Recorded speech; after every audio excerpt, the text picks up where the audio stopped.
Begin the current Daf Mesechtes Bava Metzia Daf Tez Zayin. Begin by right after the two dots, where the Gemara continues in a related discussion from the previous Daf regarding this halacha of a lekech min gazlan.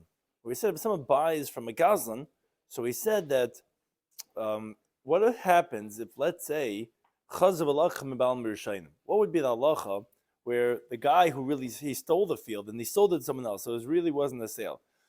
Then he goes back and he buys it from the real owner. So what would the halacha be? So on that, Rav said that kol schus ma mocha lo rishon l'sheni. What did he sell him? Kol schus shetov li'adek. Whatever merits he gets. And we brought two different reasons why the leki b'menusei or because the leki kazlana. But that's what the Gemara now continues on. Different types of cases related to that idea would have the same halacha that we say that he wants that the guy he sold it to get it. And that's why he's buying it from the original owner or getting it in some other medium. Throughout the entire world. Something discussed in today's Daf.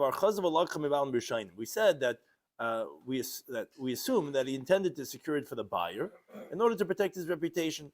What the Gemara is going to discuss is there's Zavna if he bought it, but then there's, let's say, Urta, let's say inherited, and Bava Metzia Daf, or he gave it as a gift. Or Nafli Yerusha, he gets it as Yerusha, and Navnali B'matana gives it to him as a gift, or Gavi B'chayvai, or he collects it for his debt. These cases where he's getting it from the original owner, but he's not buying it, would have the same halacha or not. Moreover, ad emas. For how long after the sale do we presume that the seller of the Gaza would purchase the property to secure it for the buyer? Meaning, once it's already a certain point, it would seem like his reputation is ruined, he's not faithful, so maybe at that point already he's buying it not to give it to the guy he sold it to, but to keep it for himself.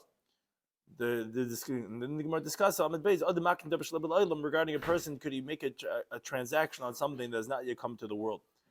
Then the final discussion is regarding Meitzah Shtar B'Shuk.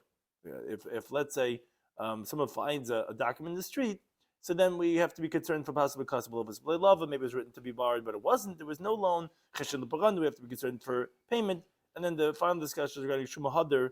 Do we say when someone has a valuation on the property for collection, that if the guy could afford it, the debtor, that could he get what was evaluated back when he finally pays up that debt?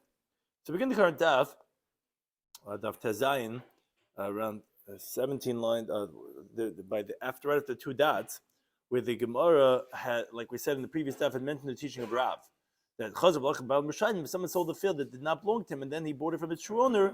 Like we said, the seller gives all his rights to the buyer. So if the Gazlan cannot act in place of the original owner and sees the field from the buyer because so we assume that he intended to secure it for the buyer in order to protect his reputation. That's why he's buying it back from the original person. Now the Gemara adds Pshita. Says the Gemara, if let's say before he went and he bought it from the original owner, he went and Zavna, he sold it to someone else. Besides the scam artist here, he went before he bought it back from the original owner, and he had already sold it to someone else, obviously inappropriate. He sells it on paper again to another person. Or Urta, he bequeaths it, he gives over Yerusha, he writes in his will that he's giving over this property to one of his sons. Or Bava B'matana, he gives it as a gift. And then he goes and he buys it from the real owner. So this guy obviously revealed his intention. He wasn't buying it so that it should be given to the first buyer, Kabay, and that's what he wants it for. And obviously he doesn't care about his faithfulness because he went and he sold it to a second person before he went and even bought it from the original owner. So obviously he has some ulterior motive, and we're not saying that he bought it to give it back to the first guy. So although we had said, what? No, the case yesterday was that if, let's say, the guy sold it to someone, which wasn't his, after he sold it to the guy, he feels bad. He goes, because of his scam, he buys it from the real owner. So saying, why did he buy it from the real owner? Okay, because he doesn't want a bad reputation. So he's not buying it himself, he's buying it to give it to that guy. But here, before he bought it from the real owner, what did he do? He went and he sold it to another guy. No, so there's a second guy, meaning yesterday was one guy. Sold it to one guy, a scam, because he didn't own it. He stole the field. And now, so you're going to the original owner, you're buying it. Why are you buying it? Because You don't want to have people calling you the Goslin. So you're buying it to give it to this guy. Here, before he went and he bought it from the real owner, he sold it to a second guy. And if your intention to buy it was to give it to the first guy, he scammed two people. Two people in the same sphere. He could sell it for 10 people. Exactly. So now when he's buying, his intention is not to give it to the first guy he sold it to, because he went and sold it to another guy, or he bequeathed it to his son, or he gifted it to someone else. Obviously, this guy is not intending to do tshuva so fast. So that's not why he bought it from the original owner. Now, what happens, however, says the Gemara, if naflalei, this Goslin, again, when we call him a Goslin, he sold a piece of property that wasn't his. Then it falls for him Yerusha, where he had originally stolen, let's say, from his great uncle, and he sold off his great uncle's property to someone else, which wasn't his. But then his great uncle actually passed away, and he now inherited. Says the Gemara, Yerusha Memelehi. This inheritance is a thing that happens by itself. So you can't say that, he inherited so that he should now be faithful, and now that he owns it, it's actually was sold to the guy that he sold it to. No, but he didn't put an effort to try to get it, to say that he revealed his intention that he wants that the guy that he sold it to should really get it. So if he's like a regular Yerush, and he could now go and claim it and take the property. Obviously, he would have to pay back the lekech that he sold to, because it was a scam, but the property would belong to him and not to the guy that he sold it to. Says about another case. What happens if gavoi ihu b'chayvai? Let's say after this guy stole the property and sold it to someone else, he comes to the real owner, we call him the nigzel, and he tells him, look, you owe me $500,000 anyway. You know that property that you have? I want to collect that debt with that property, which is the property that he stole, that he sold to someone else, which is stealing, so to speak, because he didn't own it. So it says the Gemara, okay, chasina, we see like this. It depends. If the original owner, what we call him the nigzel, has other property that this Goslin could collect his debt from, and even so, but Amarni tells to him, hi, this one that I stole, Be'in, is the one that I want, and that's the one that he's going after. Say, why is he dafka going after that piece of property? Okay, look, because he sold it already to someone else. He wants to be faithful that the guy that he sold it to should get that property. But if let's say there is no other property that the nigzel has, so zuzihu debayafru, that's he was merely collecting his debt. There's no indication that he was securing for the buyer, and he concedes it because the guy owes him $500,000. All he has is that property, so it wouldn't be an indicator that he was doing it for the purposes of giving it to the guy that he sold it to. Just he wants to get the one that's sold to, but therefore it wouldn't go. It has to be indicative that he's trying to give it to the guy that he had inappropriate sold it to. But if not, he gets to keep it. Another case says the Gemara, Yavana le b'matana. What happens if this guy, Goslin, the scam artist, sold it to someone else, and then the real owner gifted it to the Goslin? So that's actually pleaded by Ravacha Ravinas, Machlekes. Chanama one says, Matana ki Yerusha. A gift is like the halacha of Yerusha. The Mamela happens by itself. He didn't put in any effort to try to curry favor by this real owner to get the matana. And if it's just like by Yerusha, it's just something that happens by itself, and if it's not indicative that you wanted to go to the lekech that you inappropriate sold to, that's not going to go to him, so too will be by matana. Chanama, the other one says, no, matana kemecher. A gift is like a sale. Why is a gift like a sale? Meaning, when you buy it, which we said that then you're buying it's going to the guy that you bought, that you sold it to. So too when you're getting a gift from the real owner, because the ilah of the Torah of Artzikame, if this Goslin had not put in the effort and appeased and curried favor from the real owner, they wouldn't have given him a gift. So why is he putting in the effort and that he gifted him this field? The Artzikame, and he appeased him. He said he should be able to maintain this faithfulness, and like he feels bad that he sold the guy a field on paper which was not there. So therefore, that's why he got the gift. It wasn't just b'meila. It was more like when he buys it, and therefore that's why it's going to go to the buyer. But now the Gemara says, okay, now that we finished all these different cases to figure out, is it like a sale? Is it like not like a sale, so that it's going to go to the guy that you sold it to? Now the Gemara asks more critical about ad emas. Until when do you say that when the Goslin buys it from the real owner, that we're going to say that nichale delekim be'menusa, that he's doing it because he bought it, that he wants to maintain his faithfulness? See, that's the whole point of Rav's teaching, that he doesn't want to be called a guy who's a thief. Sometimes when you're in the middle of doing business, you get caught up and you end up selling something that's not yours. It doesn't want that. That should be his reputation. So he really ends up getting and buying that field that really wasn't his. Why is he doing that? Because he wants it to go to him. But up until what point? At a certain point, you're saying, obviously the guy doesn't care about his reputation. Obviously doesn't care about his faithfulness. So the Gemara has a few different opinions. He says, until they come to court that the real owner grabs away from the buyer in the court case, says, this is not your field, this is my field. Remember, this guy sold it to me. This guy doesn't own it. So when the guy maintains his wickedness all the way till a court case, he's obviously revealing his intention that he's not faithful. And if he buys it after the court case from the real owner, he's not doing it to give it to the second buyer. Because if he did, he would have gone before the guy took him to court. It takes a while till you get to court. So if he waited that long and then he buys it, it's not going to be to give it to the guy that he bought it from. There's only one buyer. The second buyer is the There's only one buyer. Okay, but I'm saying it's for his benefit. The Goslin, when he goes and he buys it from the real owner, he's doing it for himself at this point. If you say wait the base, then the second. If the Goslin waited till they came to court, he's not doing it to give it to the guy who bought it from him because he doesn't care about his reputation. If he did, he would have gone beforehand, before it came to taking the guy to court, that the real owner took it away from the guy that he sold it to. But however, some say a little further. He says, up until not up until the court case, even then the guy maybe is hemming and hedging and hawing, and maybe he still would want to be faithful.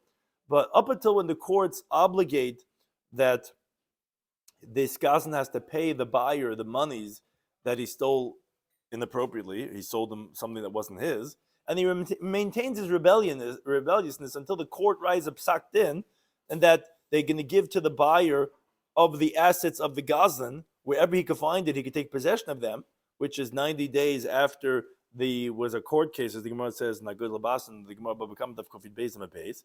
That already, okay, then you obviously don't care about your reputation if you're waiting that you're refusing to pay, and that the court is already, there's adachasa that came to the possession of the lekeach. Then there's a opinion even further. Rav Papa says, no, until it starts the days of the announcements, meaning after the lekeach, because this Gazan is refusing to pay. So this guy's looking for any properties he could get of the guy who sold him, this scam artist. So when he finds a piece of property of the Gazlan, he comes to court, he says, I found the property that's his. So they announce whoever wants to buy their property should come and buy it. As the Gemara says, that when we evaluate the property of orphans, it's for a period of 30 days. When they start the announcement, the upcoming auction, that's when the guy's already foregone. So that was the three different opinions, either till they initiate proceedings in court, or even longer, that until the 90 days after Bezdin rules against him, at which point they write a document granting the buyer to the right to seize his property, or no, after he locates the property to seize and Bezdin announces the upcoming auction, that's when we say that, okay, obviously at that point he's not maintaining his faithfulness, and then already if he's going to buy it, then the Gazan from the real owner, then it's for himself. It's not for the guy that he sold it to. However, Rami Bachama asks on this of what Rav had said on Tezvav Mabez, the primary teaching of Rav. The Gemara says, Mechti, let's see. Hi lekech. So you told me that when this guy who sold a piece of property, which was not a sale, because the guy didn't own it, you tell me that when he subsequently buys it back from the real owner, at least before the Hamad Bedin or one of those other opinions, that it's going to go to the guy that he sold it to. Wait a second. Hi lekech, this buyer, but my koni lahai ara. How is he acquiring this property? B'hai shtara? With this document, meaning with the original sale document that this Gazlan sold it to him? Hashtar chas b'amahu. This document is an earthenware shard. It's a piece of paper. As Taisa explains, it sounds like to the Gemara that the moment that the Gazlan is kaina, it belongs to the buyer, even though he didn't do any maisa. So what did he do? The original document? The original document was a piece of paper. An earthenware shard. It had no value. It was not a real sale. So Amalei Rava, Rava says, Tehei, this teaching of Rav should be b'maminai. It's talking about where he told him, I'm relying on you that you're going to give it to me. He trusts him. So what? What does trust have to do with being kaina? There was no star that you were kaina with. So it says the Gemara, Bahu ano. Second property. There's only one property. No, that he found, that he announces the basement. No, here we're going back to what we said on the previous daf. We're not talking about anymore the lekeach collecting from the gazan. We're talking about the original halacha of Rav in the previous daf. That when a guy steals and then he buys it back from the original owner, that it goes to the lekeach, that the guy had. Who says there's no star? Star mechira. The star wasn't anything because the guy didn't own the property at that point. So that's the Gemara saying it's chas b'alma, it's an earthenware shard. The assumption is that is a star mechira that's with a mekach tos, and the basement is awarding him based on Yashus. There's no. That's what I'm saying. We're saying there's no star over here. The problem is it's not. It's a. The Gemara is saying it's when the guy doesn't own the piece of property and he's. Did they sign it? Doesn't make a difference. If So you why have. is he self to it? The Gemara's not asking. He shouldn't be self because it's nothing. That's exactly. That's what the Gemara. That's what the Gemara said. The Gemara said, "Hai shtar chas b'amhu." It's like an earthenware shard. It's nothing. It's like a. You're not. There's nothing here. There's nothing of value over here. So there was no mechira. So how exactly is this guy being kinded? So that's the Gemara's answering that b'maminoi, that the trust. So what does trust? What does faith have to do with anything? Faith is a beautiful thing, but how does that make you be kinded? So because with that pleasure, with that benefit, that it doesn't tell him anything, he relies on him. He puts in the effort, he brings it to him. Gomer maknile, he made up his mind, and that itself is an actual transaction. That gratification he receives by being trusted is what, like a chalipin, is like, that's what the buyer is giving him. So the seller, the gazlan, when he buys it from the real owners, as Taisa explains, it's as if he told him, Sadazu, this field, like we'll talk about Ahmed Beis, should be acquired to you when I'm going to buy it, which that itself is, and it's the hana that he's getting, that he's relying on him, is what he's giving to him. Similar like we say by Kedushin, when we say that the man has to give the woman some Harit Mekadesh, but when she's giving him, if he's a big Rebbe, Rosh Hashiva, and she says she gives him, that hana that he's taking from her is a hana that could create a transaction. Here also the hana that you're relying on me, which a lot of people feel good that when people rely on them, that pleasure is what's going to create the kinyan of when this guy, the Gazan, buys it from the real owner. But Master Rav Shesha asks on this from a following brisa. Let's say someone says, when I'm going to inherit from my father, I'm selling to you. Or Mashatala Mitsudasi. Or whatever my trap of, let's say, wild animals, or birds, or fish, I'm selling to you. So Lemekumi hasn't said anything because it's not here to sell yet. Now, whatever I'm going to inherit from my father today is sold to you. What I'm going to catch in my net today is sold to you. Oh, then Dvarv Kayaman. Then his words are valid, which more later is going to ask what's the difference between Reish and the Sefer, who cares today or every day. But Al Kapanim, here you have the person Rav Sheshes, and you have the question, meaning you have an Adam Gadol like Rav Sheshes, and you have his response, because the Brisa says, Lo Yamaklum, you haven't said anything. And that is, when he does inherit, the buyer's not going to be kaina, because since at that moment, it wasn't his, it was his father's estate. And we don't say, okay, well, whatever the first guy sold to the second guy, whatever merits he got. But based on the teaching of Rav, you should say, oh, what do you mean? You should say that retroactively, you should say what this guy's buying is giving it back because this guy trusted him, like Rav Papa explained. So why don't you say retroactively that the guy should get it? We see obviously not like that. Rabbi says, Gavar Kachazina says, yes, a person, meaning the Adam Gadol, you're talking about Rav Shesha, that I see, but with Yuvto Kachazina, I don't see any question over here. Why? Because over here by Rav's case, Samchadaite, the buyer is relying on the seller, and because of that, because he's relying on him that he's going to secure his purchase to avoid being labeled a thief. So therefore, that's what we say that that validates the sale. But in the Brisa, this guy is not relying on him that he's going to inherit it, as the Gemara explains. Here in the case of Rav, where we say that, the Gazlan, when he ultimately buys it from the real owners, it's going to go to the guy he sold it to, even though there's no shtar, like we said, because the original shtar was a earthenware shard. That he's relying on that he's going to go and put in the effort to bring it to Gazan. No, he's selling him something. No one wants to be called a Gazan. But here in the case of the Brisa, the buyer is not confident because he says, "Who says that this guy says I'm selling you and I'm going to inherit to my father?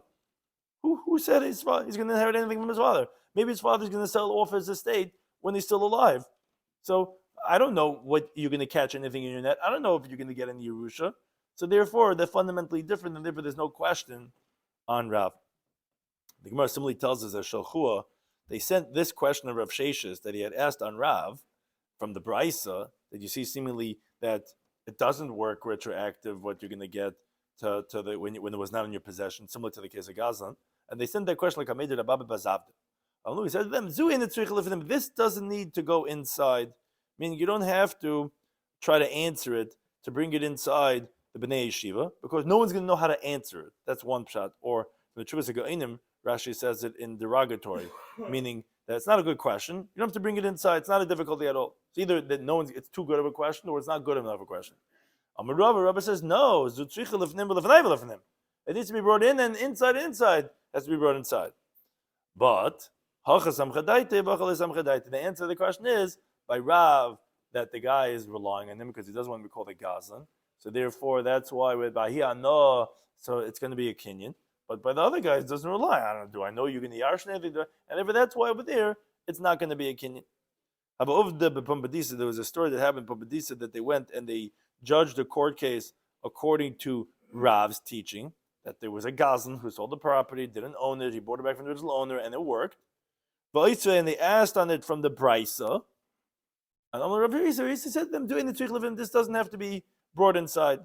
Abai said, no, it's Tzrich Levim, it has to be brought inside and inside, but it's not difficult, because Hachasam Chadaiting, in Rav's case, which is what we're passing over here, the guy is relying that the guy's not going to be called a Gazan. Hachasam Chadaiting, the case of Brisa, the guy's not relying on him, and therefore that's why it's not going to work retroactive. But now the Gemara, once we brought in that Brisa to ask from, we had noted already that the Brisa itself seems to be difficult. So,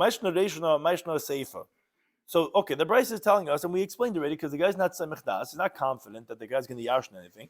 So if the guy says, I'm going to sell you, I'm going to Yarshin my father, or what I'm going to catch in my net, there's no sale over here. And there's no retroactive sale either. Then why by the Seifa, when you said today, what I'm going to Yarshin today, what I'm going to sell today, what I'm going to catch today, then it does work. I thought the guy's not Samech Das. So Rabbi Yochanan says Seifa is Mashi'idish Ma'abba Hayoim.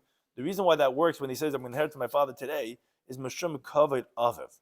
That's because of the dignity of his father, because his father was in the throes of death, and the son needed money to bury his father, and for the tachrichim, the burial shrouds, which he's warned that he has to honor his father, not to delay it with a state of disgrace. So because of that, we allow that to be considered as a kinyan. But that's only for today, because his father's dying. And so to Mashatal Mitzvah, when he said it's going to work, when the guy says, oh, whatever I'm going to catch in my net today, that's as we get into Tamid Beis, Mishum Kedei Chayev. There was a leniency, we said that, what you're going to catch today, the Chama Masakin, that his words should be valid, because maybe he needs just enough to get by the day, to feed himself and his family. But what his net is going to catch all month or all year, there's no Kedei Chayev. That's not relevant for the next week. What's the situation today? And that we said that's not a valid kinyan because the guy is not samech das. He's not reliant that you're going to catch anything, and therefore there's nothing happening over here to create a kinyan. Related discussion, Amar Abuna, Amar Rav, he said, meaning regarding this idea of creating a kinyan on something that's not here yet. So Amar Abuna Rav, he says, someone says to his friend, the field that I'm going to buy, he didn't buy it yet. The field I'm going to buy, when I'm going to buy it, it's acquired to you from now. So meaning that when I buy it, I can't back out. Kana, if he buys it, that guy acquires it and he can't back out once he bought it. Now, Amar Rabba says, qualifying this teaching, he says, Mistaber Milsa Rav, it's logical that this teaching of Rab would be Besad Stam. Meaning, the guy said, a field that I'm going to buy. He didn't say this field. Now, the reason why this is a continuation of the previous Gemara is because, like Rashi explains, this is the idea of smichas das, of being confident. So the guy is confident that he's going to buy a field and he's going to give it to him because there's many fields to buy. So when the guy says, I'm going to buy a field, it's going to be acquired to you from now, you're going to get this as a gift, yeah, he's confident. And therefore, that's why you would say that the guy would be kind. Because again, we need a smichas das, like we said, for somebody to take effect. But here, no, because you're right, there's nothing here to really sell. But when it comes to, if the guy said this field, no, then it's not going to work. Because the guy's not confident, this guy who wants to get the gift, he doesn't trust him. He says, who said that this guy's necessarily going to be able to buy this field? So it's not logical that Rav would be saying his teaching when he says Sadazu.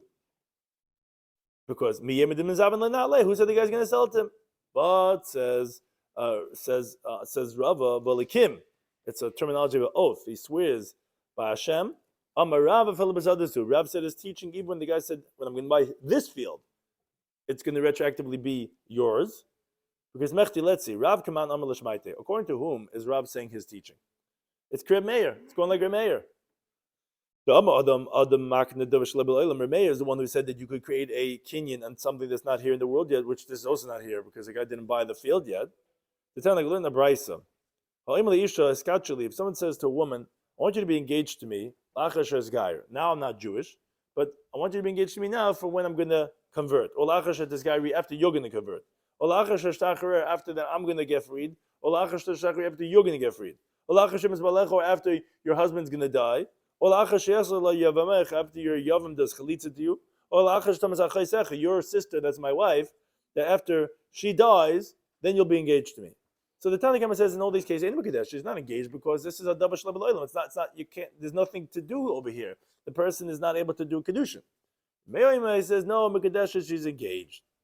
Now, that's the one who holds that you could do a kinyan on davar shel b'laylam. Now, but a woman kisad zudamya, it's the same equivalent as this field, not a field, because regarding these situations, the person doesn't have necessarily the ability to make themselves enter to the category of kedushin. When you don't have the ability to force just like you don't have the ability to force the owner of the field to sell you the field, so too an ebed or shivcha, they don't have it in their ability to necessarily free themselves. A woman doesn't have the ability to kill her husband or kill her sister to make her able to get married to this guy. And yet, Reb Meir says that when they come to the category of kedushin, mikodesh, she's going to be engaged retroactive. So you see that this halacha works not only in general, but even specific, like as we see by the opinion of Meir, because that's who Rav is going like. Now, who says kedushin is similar to... It's a kinyan. That's how we learn out. But it's not the future answers of Mekach Memkar. It's a Mekah. Kedushin is a Mekach Memkar. It's a kinyan. It's kesef. It's a kinyan of kedushin. That's what we learn now from Stei Ephraim. It's a kinyan. So we're seeing that it works retroactive, even though it's this specific one. Now, related discussion of the halacha of the Mishnah, Amar Shmuel. Shmuel says, which we mentioned already in Daf Yomi, he says, a mitzi shtar hakna. If someone finds a shtar hakna bishuk in the street, what's a shtar hakna? So a shtar hakna is that he acquires from him the obligation to pay, even if he's not going to lend him the monies. Still, he's meshabed himself. He still obligates himself to pay it automatically. So when someone finds a shtar hakna in the street, you give it back to the creditor, to the owner. Why? Because why not? As the Gemara explains. If you're going to say, wait a second, who said that this belongs to the lender, so to speak, or if he loaned it or not, but the guy who would have such a document, maybe the borrower wrote it to borrow, but he never borrowed, and maybe it fell from him. Says he doesn't make a difference. So shibin nafshe, shtar hakna is you already obligated yourself, even if there is no loan. So it doesn't make a difference. Anyways, you would owe the money. If you're going to say, wait a second, maybe he paid it up already, and maybe it fell from the borrower. Says Shmuel holds that we're not concerned for payment. We quoted this there on Daf Gimel, Daf Yudalid. Why? Why are we not concerned that he paid it? Because the Misa de Pare, if the borrower had already paid it, we could have a correlate. You don't leave around such a document. This incriminates you. you get back the document from the lender in the shredder. You tear it up. The fact that it's not ripped up, it definitely indicates that it's from the lender. So therefore it says Shmuel that you give it back to the creditor. Amr Rav Nachman, this says, Abba, my father, min Safri Dayoni de Bar Shmuel Hava. He was from the scribes of the judges of the master Shmuel, who were talking about Shmuel with his opinion. And he says, I remember I was like around 6 or 7, and I recall that they used to announce and say, that these documents that a person obligates himself to pay, regardless of whether the loan actually takes place, if you find it in the street, that you should give it back to the owner, to the lender. It says, actually, seems to be a Mishnah later on the Chafam and Alf. Why? Because the Mishnah says, Kol Ma'aseh Bezdin, any court act, which the Gemara assumes means a document that you have a henpick that's written on it. A henpick is like an authentication that it's verified in the court. So it's like a court document. Any court document that you find, you give it back to the person that would need that document, like we call him the lender, the creditor. So, says Rav Amram, Alma, so you see that since we're not concerned that maybe he didn't borrow because we're not Makayim Ashtar, only in front of the litigant, as the Gemara says in Perka Gozla and Baba Kamav Kovi Beis Mabeis. So in this situation where we know the guy borrowed, but one thing we see is Lechashin Leperayin, that we're not concerned for, maybe the guy paid. Because if we were concerned that maybe the guy paid, even though we know that there's a hempik, we know that there was such a loan, but maybe the guy paid and give it back maybe to the borrower. Why are you giving it back to the lender? So obviously we're not concerned for Perayin. On that, Rabbi Zera says, no, it's not a raya. Masnid, the Mishnah is talking about b'shtori chal ta'asa. A shtori chal ta'asa is a document that the court writes for someone that produces a document of debt on his friend, and the courts obligate him to pay, and he doesn't pay. So they go down to his estate, and they evaluate for the creditor one of the fields, and they give him a document that it's through the courts that he's coming to collect it, or sumli vadar chasa, which is if they didn't find right now properties of this debtor, and they write for him that he could chase after any properties that he could find, that if he finds, he could collect it. That's the stories, that's the Ma'aseh Bezdin that we're talking about. Those are not things that could be paid up. These are not like debts that are owed.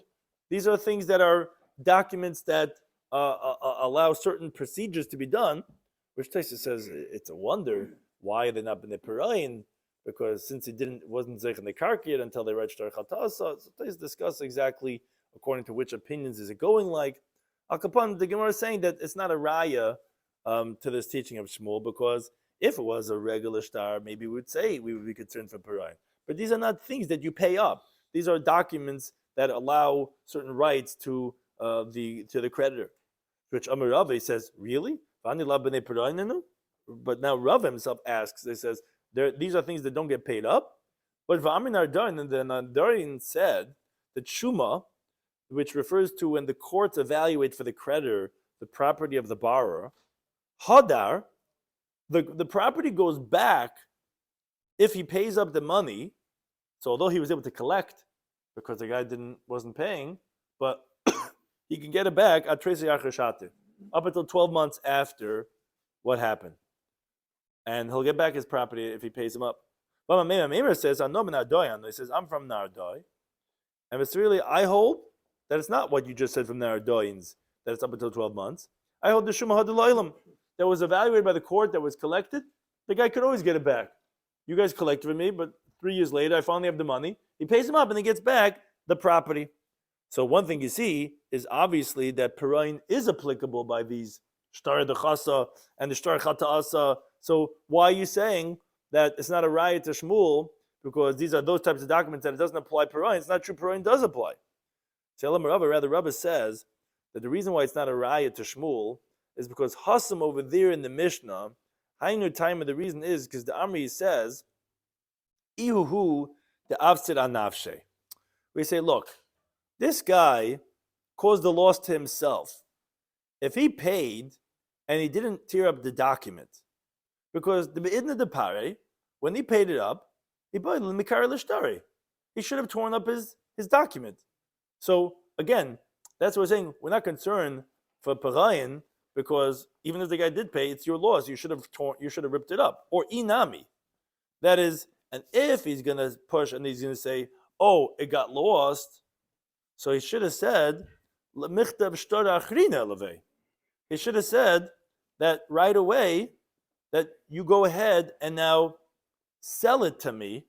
He should have written another document selling it. Now the Gemara explains what it's saying, that it's appropriate to write a shtar mechira, that it's fully acquired to him. Because as the Gemara explains, the Medina, according to the basic halacha, truth is, the land does not have to go back by being redeemed from the collector, unless he wants to. Because it's only because the Gemara, the pasuk says in the Bava Metzia Daf, you should do what's upright and good in the eyes of Hashem. So Hudam Rabbanan, that's why the Rabbanan says that should go back. But really, it belongs to the guy who collects to. So Hilkach Meresha Hu de Kazavin. So therefore, in other words, this is not really a pidyon. It's like a new kinyan, as if it was always the creditors. So therefore, the one who writes a shtar mechir on it is not mistaken. So it's just explaining what we're saying. So this guy should have claimed, so you should have written a document of a sale, since he's pushing him away from giving him back the shtar of Bezdin. So sell it to me. But this is what the Gemara comes out. You got b'shtar chayiv, but by a regular. So that's the case that you're trying to show me the mission of Chav. That I understand why he's a yachzer, because number one, we said if let's say this guy, the debtor, it fell from him. So number one, he should have torn it up, or at least written another document and say, hey, I bought it back from you. And it makes sense because it really is owned by the collector. But by the case of Shmuel, a regular loan document, Michael, what should he say? If you're going to say the same thing, what do you mean? If he paid him up, he should have torn up his document. That's not true. I don't agree necessarily with Shmuel. You could say that the guy was delaying and pushing him off. The Amalei was telling him, he really maybe paid him up. But the lender was telling him, I'll give it to you tomorrow. I don't have it with me today. Come back to me tomorrow. I'll give you the document. Or inami, you could say apshita de safret zoyerle, that the borrower has to pay for the wages of the scribe. Now, sometimes the borrower doesn't have money at the time of the loan, and the lender will pay for the writing of the document. But when the borrower pays up the loan, the lender will still hold on to the shtar until he pays for what he had lent out, also the money for writing of the document. So therefore, that's why you're not going to give it back in that situation to the Baal Chayiv, not like Shmuel, meaning that's what the Gemara is explaining, saying that the reason why it's not a raya from the Mishnah is because by regular shtar chayiv, it could be that you'll say that maybe the lender was really paid up, but he didn't give back the shtar, either because he was just pushing him off, or because he was holding on to it because he wanted that the borrower should pay for those little coins that you got to pay for the cipher. And there, you can't say that, you should have written the shtar mechira because it's not, there's no mechira. But by the case of the shtare, the Maisa Bezdin, there, manavshach, you should have ripped it up.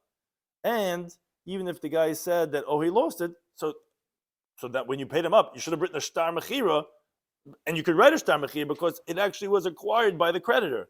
And now when the debtor paid him up, let's write a shtar. Then don't just give me back that document. Write to me that you sold it to me, which that is applicable over there. And therefore that's why over there, since you didn't obviously, because or else you would prove it now when we find this Maisa Bezin. That's why Rizzi Yakser, in contrast for Shmuel's halacha, it wouldn't be necessarily the same. That's the Gemara's rejection of the raya to Shmuel. Now, however, this was all Shmuel's opinion. However, Amar Bava Metzia Daf, he disagrees on Shmuel. Rabbi Yochanan says, if someone finds a loan document in the street, even though it's an authenticated document, you don't give it back to the creditor. You don't give it back to the owner. And he explains, this is I don't have to say where there is no authentication, there's no hempig written on it. Where the ikla name of that for sure you don't give it back to the creditor. Because you could say because of love, you could say it was written to be borrowed and he didn't borrow. But even if it was authenticated, which you know, what's a hempig is the mekuyim, that it's validated. So you know that it was that a loan happened.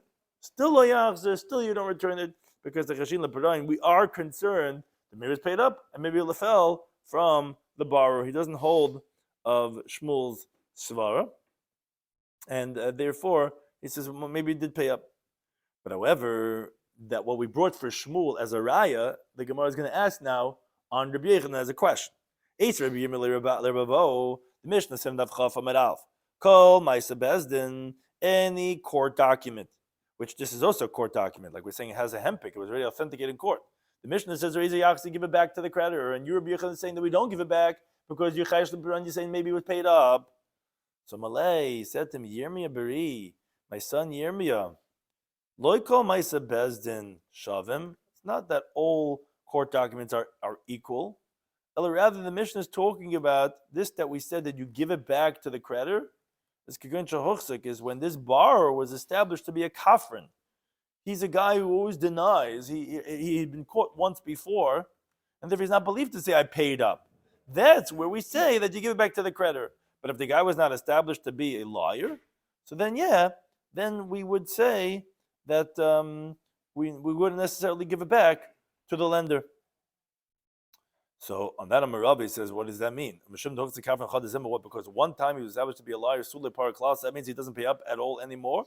In other words, if we're concerned that maybe the guy paid up, so now a borrower wasn't careful to watch the document, now because he dropped it, now he's going to lose out. We're going to say, we're going to give it back to the creditor, but maybe he paid. If we really legitimately are concerned for that, because that's your opinion that we are concerned for the Peroyan, so then why would this guy who once denied before suddenly lose out because he dropped something? So the Rabbi says a different answer, which is what the previous Gemara's discussion had said also. Masnid, the Mishnah is b'shtar chal ta'asa v'aderchasa. It's talking about a document of that the courts allow him to go to the estate, which it could be Reb Zera, meaning like Reb Zera had said, because there was a discussion regarding how to qualify them, because Rabbi disagreed ultimately. Reb Zera held that they're lav b'nei peroyin.